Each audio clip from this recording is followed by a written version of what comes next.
Hello everyone, आज की video में करने वाले हैं हिंदी व्याकरण का क्रिया। क्रिया वेरी इंपॉर्टेंट है। क्रिया क्या होती है? वर्ब। क्रिया की परिभाषा जिस शब्द के माध्यम से वाक्य में कार्य के होने या करने का बोध होता है उसे क्रिया कहते हैं। जिस क्रिया क्या होती है कि जिस शब्द के माध्यम से वाक्य में करने का होना या कार्य करने का बोध होता है उसे क्रिया कहते हैं। क्रिया किसे कहते हैं? जो आपके द्वारा या हमारे द्वारा लोगों के द्वारा जो कार्य किया जा रहा है उसे क्या कहा जाता है? क्रिया कहा जाता है। जैसे कि वे सो रहा है, वे रो रहा है, तो रोना क्या है? क्रिया है। सोना क्रिया है। राम दौड़ रहा है, वे जा रहा है, वे खा रहा है, ये सब क्या है? हमारी क्रिया जो आपके द्वारा की जा रही है। सोने की, रोने की या जाने की या खाने की, ये सब क्या है? हमारी क्रिया। क्रिया मतलब क्या होता है? वर्ब। वाक्य में कार्य करने का होना या कार्य करने का बोध होना, उसे क्या कहा जाता है? क्रिया कहा जाता है। जैसे कि राम दौड़ रहा है। अब देखते हैं सकर्मक क्रिया। सकर्मक क्रिया की परिभाषा क्या है? सकर्मक क्रिया उस प्रकार की क्रिया को कहते हैं जिसमें कर्ता द्वारा किया गया कार्य किसी अन्य चीज को प्रभावित करता है। जिसमें कर्ता जो है, जो कर्ता के द्वारा जो कार्य किया जा रहा है वह अन्य चीज को प्रभावित करता है, तो वे वहां पर सकर्मक क्रिया होती है। सकर्मक क्रिया क्या होती है? जो उस प्रकार की क्रिया होती है जिसमें कर्ता के द्वारा जो कार्य किया गया है वे अन्य चीजों को प्रभावित करता है। जो कार्य किया जा रहा है वो किससे किसको प्रभावित कर रहा है? अन्य चीजों को प्रभावित कर रहा है, तो इसे क्या कहा जाएगा? सकर्मक क्रिया कहा जाता है। या दूसरे शब्दों में जाने तो जब किसी वाक्य में कर्ता, क्रिया और कर्म तीनों उपस्थित हो वहां सकर्मक क्रिया होती है। दूसरे शब्दों में क्या है? जहाँ कर्ता भी हो, क्रिया भी हो, कर्म भी हो, तो तीनों उपस्थिति हो तो वहां सकर्मक क्रिया होती है। मतलब जो आपके द्वारा कार्य की जा रही है, मतलब कर्ता के द्वारा जो कार्य किया जा रहा है, जो वो काम कर रहा है, तो इसे क्या कहा जाएगा? सकर्मक क्रिया कहते हैं। जो कर्ता के द्वारा किया गया कार्य अन्य चीजों को प्रभावित करे उसे सकर्मक क्रिया कहते हैं। जैसे कि एग्जाम्पल है, सचिन फुटबॉल मैच खेलता है। सचिन के द्वारा क्या कराया जा रहा है? फुटबॉल। फुटबॉल कौन क्या खेलता है? वो मैच फुटबॉल में खेलता है। सेकेंड एग्जाम्पल है, बच्चे ने खिलौने तोड़ दिए। तोड़ना एक क्रिया है और क्या तोड़ा? खिलौने। तो कर्ता के द्वारा कार्य किया जा रहा है वो अन्य चीजों को प्रभावित कर रहा है, तो वो कौन सा है? सकर्मक क्रिया। जैसे कि सचिन फुटबॉल मैच खेलता है, बच्चे ने खिलौने तोड़ दिए, वे साइकिल से स्कूल जाता है। जो उसके द्वारा कार्य किया जा रहा है किसके द्वारा उसे प्रभावित किया जा रहा है अन्य चीजों के रूप में, तो वो कौन सा? वो सकर्मक क्रिया। वो साइकिल से स्कूल जाता है। नेक्स्ट देखते हैं अकर्मक क्रिया। अकर्मक क्रिया क्या होती है? अकर्मक क्रिया वहां पर होती है जहां कर्ता द्वारा किया गया कार्य किसी अन्य चीजों को प्रभावित नहीं करता।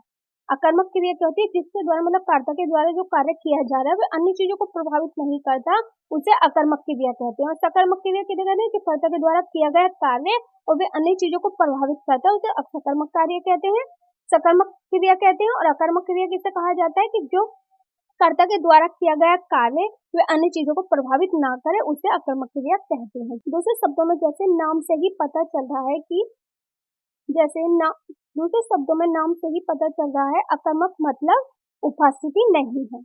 जब किसी वाक्य में कर्ता हो और क्रिया भी हो लेकिन कर्म ना हो तो वहां पर अकर्मक क्रिया होती है। क्या हो? जहाँ पर कर्ता तो हो, ना ही क्रिया हो और ना ही कर्म हो, तो वो कौन सी क्रिया होती है? अकर्मक क्रिया होती है। सकर्मक क्रिया में कर्ता के द्वारा कार्य किया भी जा रहा है और अन्य चीजों को प्रभावित करेगा। अकर्मक क्रिया वे होती है जो कर्ता के द्वारा कार्य तो किया जा रहा है तो वे अन्य चीजों को प्रभावित नहीं करता। वे कौन सा होता है? अकर्मक क्रिया। अकर्मक क्रिया के कुछ उदाहरण है, जैसे वे बहुत तेज दौड़ता है। वे मतलब उसके द्वारा क्या किया जा रहा है? बहुत तेज दौड़ा जा रहा है कर्ता के द्वारा, लेकिन वो किसी भी चीज को प्रभावित नहीं कर रहा है। जैसे कि वे बहुत तेज दौड़ता है तो वे ही दौड़ा है, उसके द्वारा कुछ अन्य कार्य नहीं किया जा रहा है। सेकेंड एग्जाम्पल है, वे दिन भर गाता रहता है। अब उसका कार्य क्या है कर्ता का? कि वो दिन भर जो है वो गाता ही रहता है, किसी के द्वारा मतलब किसी भी चीज को वो प्रभावित नहीं कर रहा है। उसका दिन काम क्या है कि वो दिन भर गाता रहता है। नेक्स्ट एग्जाम्पल क्या है? रमेश पढ़ता है। रमेश के द्वारा मतलब कर्ता के द्वारा कार्य किया जा रहा है, वो किसी भी चीज को प्रभावित नहीं कर रहा। रमेश पढ़ता है, आकाश दिन भर खेलता रहता है। तो ये हमारे सब क्या है? अकर्मक क्रिया, जो दूसरी चीजों को प्रभावित ना करें, सिर्फ कर्ता के द्वारा ही कार्य किया जाए। जैसे वे बहुत तेज दौड़ता है, वे दिन भर गाता रहता है, रमेश पढ़ता है, आकाश दिन भर खेलता रहता है। तो सकर्मक क्रिया कौन सी? जिसमें अन्य चीजों को प्रभावित सकर्मक क्रिया होती है। और अकर्मक क्रिया क्या होती है? जो कर्ता के द्वारा कार्य तो किया जा रहा है लेकिन अन्य चीजों को प्रभावित नहीं किया जाता, तो वो कौन सी होती है? अकर्मक क्रिया। अब देखते हैं इसके कुछ अंतर, इन दोनों में क्या अंतर है, कर्मक क्रिया में और सकर्मक क्रिया में। सकर्मक क्रिया होती है, इसमें कर्ता, क्रिया, कर्म तीनों उपस्थित होते हैं। सकर्मक क्रिया में कर्ता भी होता है, क्रिया भी होती है और कर्म भी होते हैं, तीनों उपस्थित होते हैं। लेकिन अकर्मक क्रिया क्या है, इसमें कर्ता और क्रिया तो होते हैं लेकिन कर्म नहीं होता। अकर्मक क्रिया में कर्ता भी होता है, क्रिया मतलब जो कार्य वो कर रहा है वो भी होता है, लेकिन कर्म में परिवर्तन नहीं होता। तो वो जैसे एग्जाम्पल है, रमेश के द्वारा फुटबॉल मैच खेला जाता है, तो ये कौन सी होगी, सकर्मक क्रिया, मतलब कर्म भी है, क्रिया भी हो रही है और कर्ता भी। और अकर्मक क्रिया के लिए वे तेज दौड़ता है, तो क्या हो रहा है, खाली कर्ता तो है, क्रिया भी हो रही है और उसके द्वारा कोई परिवर्तन नहीं हो रहा है। तो ये कौन सी क्रिया हो गई, अकर्मक क्रिया। इसके और एग्जाम्पल आप मुझे कमेंट्स बॉक्स में लिखकर बताएं, सकर्मक क्रिया के और अकर्मक क्रिया के दो एग्जाम्पल कम से कम आप कमेंट्स बॉक्स में लिखकर बताएं। नेक्स्ट देखते हैं सकर्मक और अकर्मक क्रिया। सकर्मक और अकर्मक क्रिया ये दर्शाती है कि क्रिया प्रत्यक्ष वस्तु का उपयोग करती है या नहीं। सकर्मक क्रिया वे क्रियाएं होती हैं जो प्रत्यक्ष वस्तु का उपयोग करती हैं। सकर्मक क्रियाएं वे होती हैं जो प्रत्यक्ष वस्तु का उपयोग करती हैं, और अकर्मक क्रियाएं वे होती हैं जिनमें प्रत्यक्ष वस्तु का उपयोग नहीं होता। जिसमें वस्तुओं का उपयोग नहीं होता वो अकर्मक क्रियाएं होती हैं, और सकर्मक क्रिया जिसमें वस्तु का उपयोग होता है वे सकर्मक क्रियाएं होती हैं। और डिटेल में समझे तो अकर्मक क्रिया और सकर्मक क्रिया में अंतर।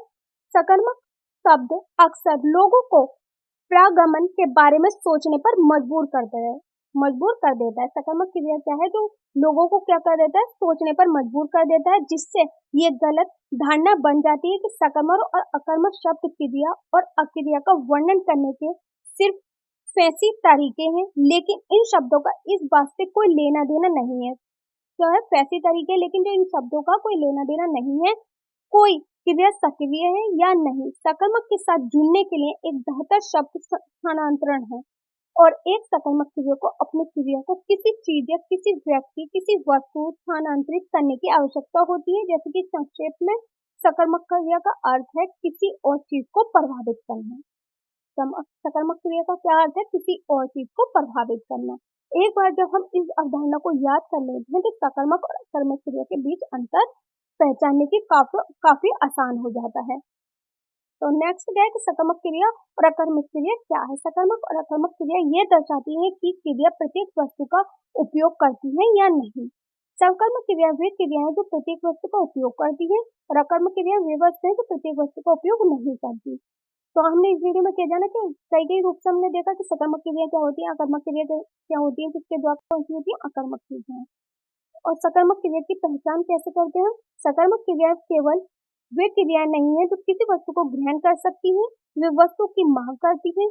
प्रभावित करने वाली वस्तु के बिना सकर्मक क्रिया वाला वाक्य पूरा नहीं होगा। जो बिना सकर्मक क्रिया वाला वाक्य जो है वो पूरा नहीं होगा। जो कर्ता के द्वारा जो कार्य किया जा रहा है, ये परिवर्तन हो रहा है, ये जो क्रिया की जा रही है, तो वो कौन सी होगी, सकर्मक क्रिया।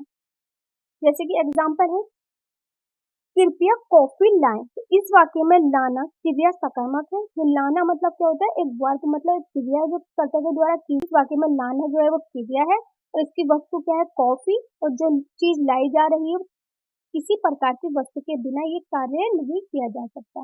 नेक्स्ट एग्जाम्पल है, कृपया लाएं। कृपया लाएं क्या लाओ या किससे ये स्वयं पर्सन उठता है, क्योंकि लाने का अर्थ है इसकी। और ये सकर्मक क्रियाओं और उनकी वस्तु के कुछ और उदाहरण भी हैं। जैसे कि लड़कियां अपने गांव में पानी ले जाती हैं, जुआन ने गेंद फेंकी, ये सकर्मक क्रिया है। लड़कियां अपने गांव में पानी ले जाती हैं, तो ये कौन से कर्ता के द्वारा कार्य भी किया जा रहा है और परिवर्तन भी किया जा रहा है, तो वो कौन सा होगा, सकर्मक क्रिया। जुआन ने गेंद फेंकी, ये कौन सा हो गया, अकर्मक क्रिया। क्या आप पड़ोसी को फोन कर सकते हैं, ये कौन सा, सकर्मक क्रिया। इंद्रधनुष बहुत पसंद है, लीला ने संदेश दिया, तो ये कौन सा है, अकर्मक क्रिया। अकर्मक क्रिया की पहचान कैसे करते हैं। अकर्मक क्रिया सकर्मक क्रिया के विपरीत होती है। इसमें कार्य करने के लिए किसी वस्तु की आवश्यकता नहीं होती। इसमें कार्य करने की कोई आवश्यकता, वस्तु की आवश्यकता नहीं होती। जैसे वे कूद पड़े, एग्जाम्पल क्या है अकर्मक क्रिया के, वे कूद पड़े, कुत्ता भागा, उसने गाया, एक रोशनी चमक रही थी, तो कौन सी, अकर्मक क्रिया जो कर्ता के द्वारा कार्य किया जा रहा है।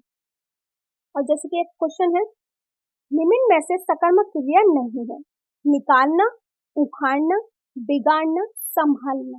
तो सकर्मक क्रिया क्या होगी, संभालना। आंसर इसका है बी, संभालना। नेक्स्ट है, राम पुस्तक पढ़ता है, वाक्य में क्रिया है, सकर्मक क्रिया, अकर्मक क्रिया या द्विकर्मक क्रिया। तो कौन सी है, राम पुस्तक पढ़ता है, सकर्मक क्रिया। तो फ्रेंड्स, हमने कई रूपों में जाना कि अकर्मक क्रिया सकर्मक क्रिया क्या होती है, उसमें डिफरेंस देखा कि अकर्मक क्रिया सकर्मक क्रिया क्या है और क्रिया क्या होती है, जैसे कि सोना, जागना, उठना, बैठना, खाना, पीना, ये हमारी सब क्या है, क्रिया मतलब वर्ब है। तो वीडियो पसंद आई तो वीडियो को लाइक चैनल सब्सक्राइब करना ना भूलें, साथ में बेल आइकन को प्रेस करें ताकि हर वीडियो की लेटेस्ट अपडेट आपको टाइम पर मिलती रहे। और मेरी वीडियो कैसी लगी कमेंट बॉक्स में लिखना मत भूलना।